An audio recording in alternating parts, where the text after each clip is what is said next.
The roosters had barely crowed over the town of Amunia when the first visitor knocked on the wooden door of Okaka's hut. "Da! Okaka! Great healer, please help me," cried an elderly woman, clutching her stomach. Okaka stepped outside, tall and calm, his herbal pouch slung across his shoulder. "Mama Ifunanya," he said gently, "you should not be running around in the morning with that pain.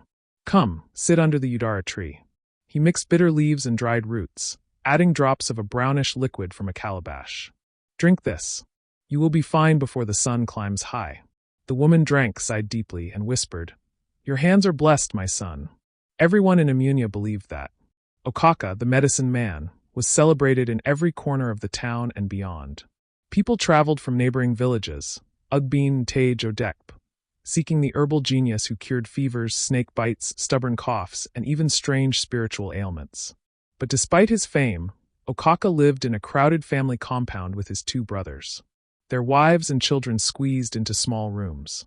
Buckets, baskets, and cooking pots cluttered every corner. And with every new baby born, the space shrank a little more. One hot afternoon, angry voices exploded from the kitchen area. "Who carried my pot?" shouted Okaka's brother's wife, Nwamaka. "I didn't take anything," retorted Okaka's wife, Adiz, her hands still dripping from washing vegetables. "Why do you always accuse me?"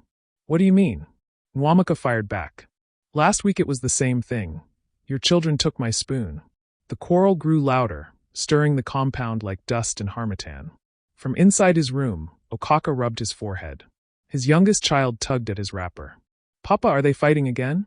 He sighed. "Yes, my son. Again." By evening, his brothers had joined the chaos. "Okaka," one said sternly, "tell your wife to stop causing trouble. Tell your own wife to mind her kitchen." Adiz fired back. It became too much. That night, as moonlight bathed the compound, Okaka sat outside with Adiz. "I cannot remain here anymore," he said quietly. She stared at him. "Where will we go?" "The land around here is already shared." Okaka looked out toward the distant darkness beyond the village. The place everyone feared. The evil forest. Adiz gasped. "Okaka, people say spirits live there. And people also say that bitter leaves can cure broken bones," he replied dryly. "Rumors are not always true." She hesitated, fear flickering in her eyes. "But what if?" He placed a comforting hand on hers. "Do you trust me?" She swallowed hard. "With my life." The next morning, villagers gathered when they saw Okaka carrying wood and tools. "Okaka, where are you taking your family?" an old man asked, frowning. "To the evil forest," Okaka said calmly. A chorus of gasps rose. "Are you mad? You will die. Spirits will strike your children." Okaka smiled slightly.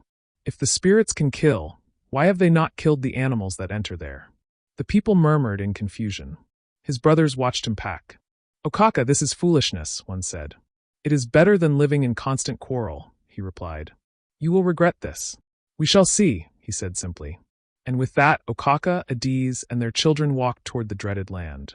Villagers watched them like people watching goats walk into a lion's mouth. The forest was thick, its shadows long and cold. Strange noises rustled in the distance. Adiz clung to her husband's arm. "Are you sure?" "I'm here," he whispered. "Nothing will harm us." He built the first hut within a week, strong, straight, and warm. Every night they waited, expecting ghosts to knock or shadows to whisper. Nothing happened. Instead, fireflies lit up the dark, and the forest air was cool and fresh. Okaka began clearing land, his machete cutting through bushes like destiny unfolding. He planted yams, cassava, and vegetables. His children fetched water and laughed freely. No quarrels, no fights, no neighbors arguing over pots. After a month, Adiz smiled. "Okaka, this place is peaceful." "I told you," he replied with quiet pride. Weeks passed. Then months. One day, 3 men from Amunia cautiously entered the forest to check if Okaka and his family were alive. "Look," one whispered. "He is farming." Another gasped. "His wife is cooking. Children are playing. Nobody is dead," one murmured. Fear twisted into confusion. "Maybe he is half spirit," they concluded. "Yes, it must be. No ordinary man can live here." Rumors spread like wildfire. Okaka is not fully human. Spirits obey him. He walks between the world of the living and the dead. But when electric poles and roads eventually reached Amunia, people realized the truth. The evil forest had no spirits, only fear.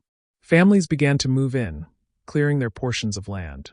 But by then, Okaka had already expanded, vast fields stretching endlessly.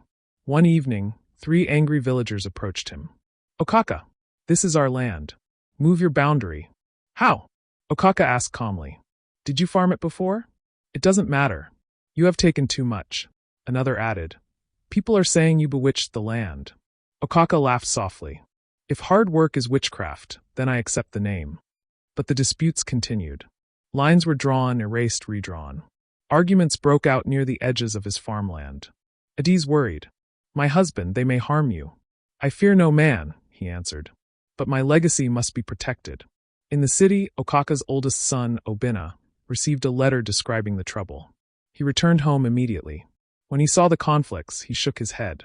Papa, you suffered to build all this. I cannot let anyone take it. The next week, bricklayers arrived with sand, gravel, and cement. Villagers watched in awe as Obina supervised the building of a massive brick fence, tall, strong, and stretching around Okaka's vast land like the walls of a kingdom. One jealous man muttered, Now we cannot enter. Obina looked at him calmly. You have your own land. Go and farm it.